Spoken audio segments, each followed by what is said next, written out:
In June of 1987, in Weld County, Colorado, a man named Harold Whitaker stood beside a well most people said should have been filled in 15 years earlier. The casing was rusted. The pump was older than some of the men laughing at it, and the water it pulled up, slow, stubborn, metallic, was something nobody in that valley had wanted since a federal irrigation line came through in 1972. Free water, they called it back then. Pipelines laid across miles of prairie. Subsidized flow. Pressure strong enough to run 3 center pivots at once.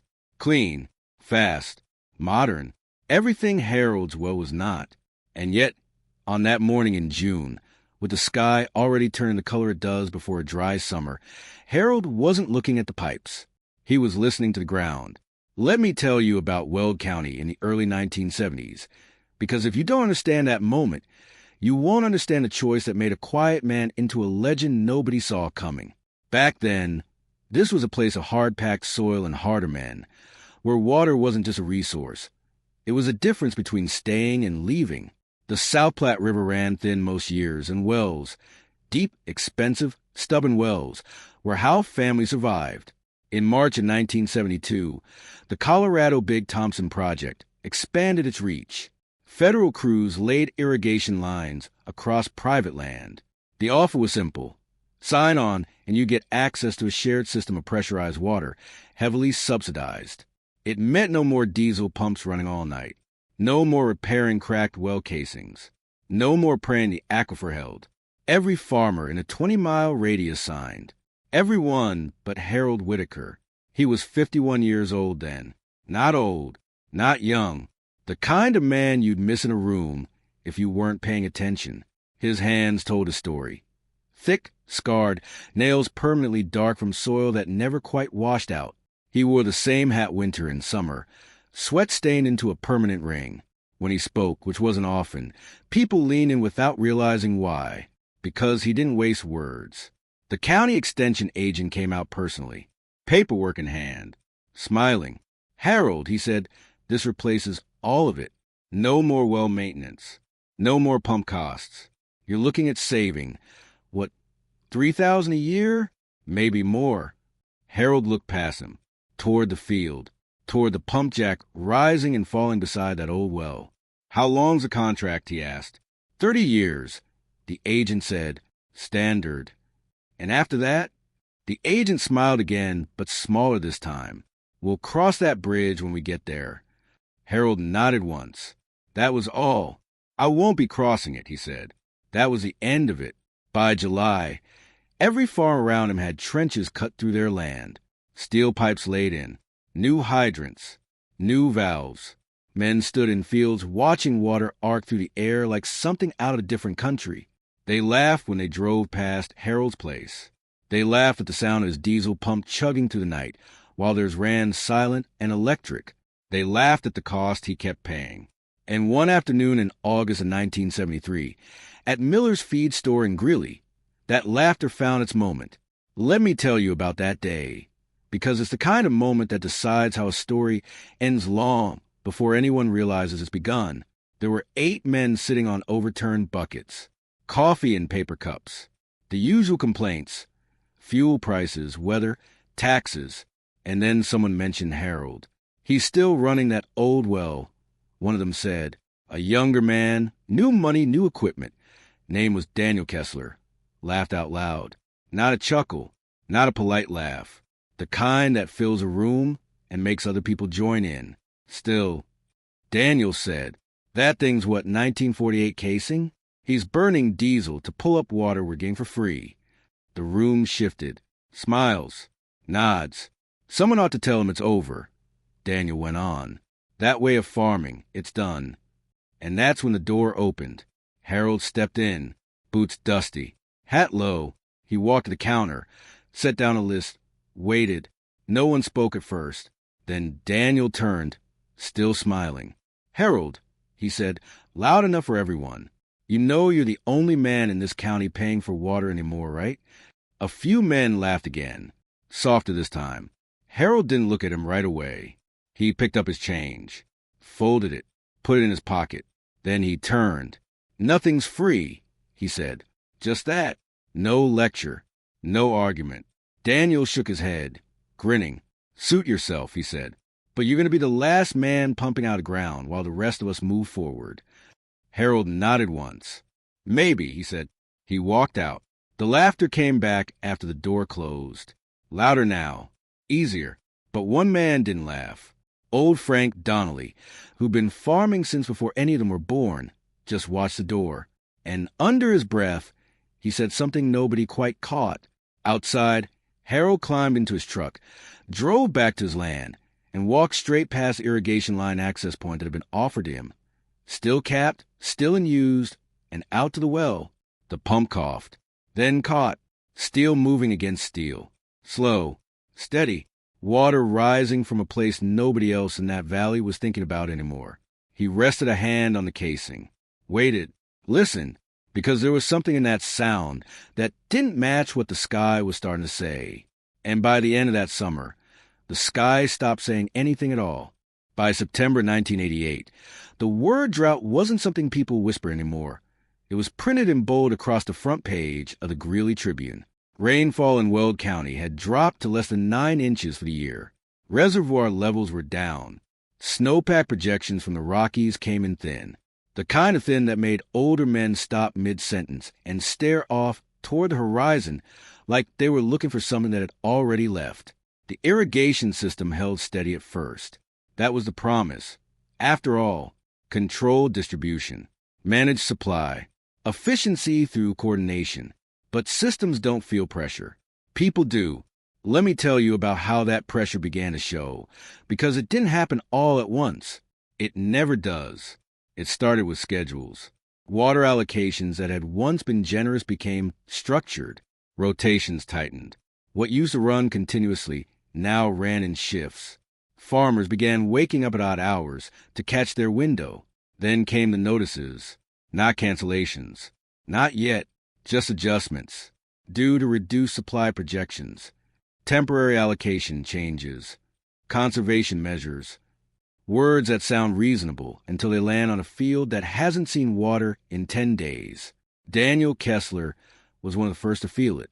By then, he was running nearly 1,200 acres, corn mostly, high-yield hybrid, dependent on consistent irrigation. His operation was modern in every sense. Electric pumps, automated pivots, soil sensors feeding data into a system he checked from a screen in his office. He trusted the system. He had built everything around it. So when the pressure dropped one Tuesday morning in July of 1989, he didn't panic. Not at first. He walked out to the pivot, watched the stream thin slightly, then called it in. Probably a temporary fluctuation, the technician said. Everyone's pulling right now. By evening, it was back to normal. By the end of the month, it wasn't. Schedules shifted again. Windows shortened. Fields that needed 8 hours got 6. Then 4. Corn doesn't negotiate. By August, Daniel was driving out twice a night, checking lines, watching gauges, waiting for pressure that came late or not at all. His yields began to slip. Not catastrophically. Not yet, but enough to notice. Enough to worry. Across the county, the same story unfolded in different voices. Men who had laughed in 1973 now stood in their fields, arms crossed, watching water that didn't quite reach the edges anymore. And then someone mentioned Harold, still running that well. A neighbor said. Daniel didn't respond right away. He hadn't driven past Harold's place in years. No reason to. Different roads, different priorities. But one evening in late August, with the sky turning that same empty color to back in '87, he took a detour. The road to Harold's farm hadn't changed. Same gravel, same fence line, same windbreak of cottonwoods that somehow still held their green. And there, in the middle of it all, was the well. Same casing, same pump, still running. The sound carried across the field before Daniel even shut off his engine. That steady mechanical rhythm. Not fast, not powerful, but constant. Harold was standing beside it. Daniel walked over, boots crunching on dry dirt. "You're still using this?" he asked, though the answer was obvious. Harold didn't turn. "Yes." Daniel looked out over the field. It wasn't lush. Not like his had been in good years. but it was holding, rows straight, leaves not yet curled. How deep is it? Daniel asked. 240 feet, Harold said. That's not enough, Daniel said automatically. Aquifer levels are dropping across the county. Harold nodded slightly. Depend which layer you're pulling from. Daniel frowned. Water's water. That's when Harold turned. No, he said. It isn't. There was no challenge in his voice. No edge. Just certainty. Daniel let out a short breath. Half laugh, half something else. You're telling me you've got better water down there than what we're getting through the system? I'm telling you, Harold said. It's mine. They stood there a moment, wind moving through dry leaves, the pump continuing its slow, steady work. Look, Daniel said finally, the system's under strain. Temporary. But if this keeps up, he gestured toward the well, you might actually come out ahead on this one. It was meant as a concession. A half step back. Harold didn't take it. I didn't keep it for a drought, he said. Daniel waited. For what then? He asked. Harold looked out across his field, the same way he had 16 years earlier. For when something stops working, he said. That night, Daniel drove home slower than usual. And for the first time since 1972, he started thinking about water, not as something delivered, but as something owned. Have you ever trusted something completely, built your life around it, only to feel it shift underneath you just enough to make you wonder if it was ever as solid as you believed? By the spring of 1990, the answer to that question was arriving for every farmer in Weld County. Snowpack came in at 62% of average. Reservoirs didn't refill. And the system, the one that had replaced wells, diesel pumps, and decades of individual control, began to do something nobody had planned for. It started saying no. At first, it was partial cutbacks, then full-day shutdowns, then entire weeks where water simply wasn't available. Fields dried, crops failed, meetings were called, emergency sessions, county officials, water managers, agricultural boards, all trying to solve a problem that had been designed out of existence 20 years earlier, except it hadn't been. Not everywhere. Because on one stretch of land, a quarter-mile off a gravel road, most people had stopped using. A pump that had been laughed at for 15 years kept pulling water out of the ground. Steady, uninterrupted. And one morning in July of 1990, a line of trucks began forming at the edge of Harold Whitaker's field. And at the front of that line stood Daniel Kessler, hat in his hands, waiting for a man he once laughed at to decide whether or not he would help. The line started before sunrise. By 6 a.m, there were 9 trucks idling along the fence line, dust hanging low in the still air like something that didn't want to leave. Men stood beside them, not talking much, not looking at each other more than they had to. Pride as a way of going quiet when it's been stretched thin.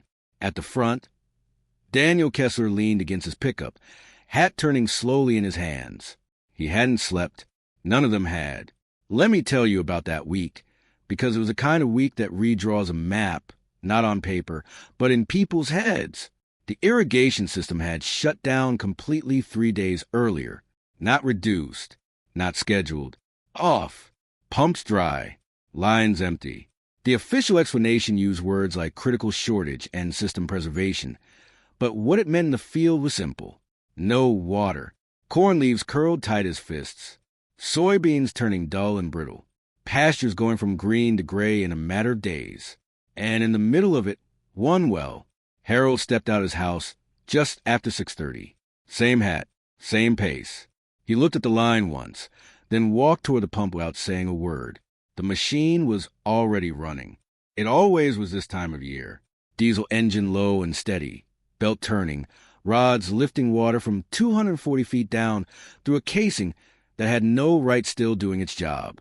Daniel pushed himself off the truck and walked forward. Morning, he said. Harold nodded. There was a moment then, the kind that stretches longer than it should. I need water, Daniel said. Not a speech, not an explanation, just the truth. Harold looked at him, really looked, not at the truck, not at the fields beyond. At the man. How much? He asked. As much as you can spare, Daniel said. Behind him, someone shifted. Another man coughed. The sound of engines idling filled the space where words might have gone. Harold turned back to the well. "It's not about spare," he said. "It's about rate." Daniel frowned slightly. And this is where Harold did something he almost never did. He explained. "Pump like this," he said, resting a hand on the casing. "Pulls about 180 gallons a minute, not more. Doesn't matter how many people are waiting." He looked down the line. "You take more than it can give, you ruin the well." Let me tell you something technical here, because it matters more than it sounds. Old wells like Harold's don't operate on pressure the way modern systems do. They operate on balance. The aquifer refills at a certain rate. The pump pulls at a certain rate. If you exceed that, if you try to force more water than the ground can naturally replace, you don't just strain the equipment. You collapse the formation. Sand enters the casing. The well silts up, and then it's gone. Not temporarily. Permanently. That's the difference between owning a resource and borrowing one. Daniel listened. Really listened this time. "So what are you saying?" he asked. "I'm saying," Harold replied, "we do this right, or we don't do it all." The words landed heavy. Not because they were harsh, but because they weren't. There was no anger in them. Just a line. Daniel nodded slowly. "All right," he said. "Tell me how." What followed wasn't quick. Harold walked the line. Spoke to each man. Asked acreage. Crop type. How far gone their fields were. He did the math in his head, the way men like him do, not with numbers on paper, but with years of knowing how much water a field drinks when it's desperate. Then he came back to Daniel. "You go first," he said. Daniel blinked. "Why?" "Because you asked first," Harold said. Simple as that. They set up a schedule. 2 hours per truck. No exceptions. No arguing. No pushing past your time. And for the next 12 hours, that well did something nobody had asked it to do in its entire life. It fed more than one farm. The work was slow, painfully slow. Water transferred through hoses into tanks, hauled back across dry ground to fields that drank it faster than it could be delivered. It wasn't enough. It was never going to be enough. But it was something, and something in that moment was everything. By the third day, the line was longer. Men who had once laughed the loudest now stood quietest. And on the fourth day, someone said it out loud. "Should have kept our wells." No one argued. Daniel didn't leave. Not after his first turn. He stayed. Helped manage the line. Timed the rotations. Made sure no one took more than they were given. At one point, late in the afternoon, he found himself standing beside Harold again, watching the pump.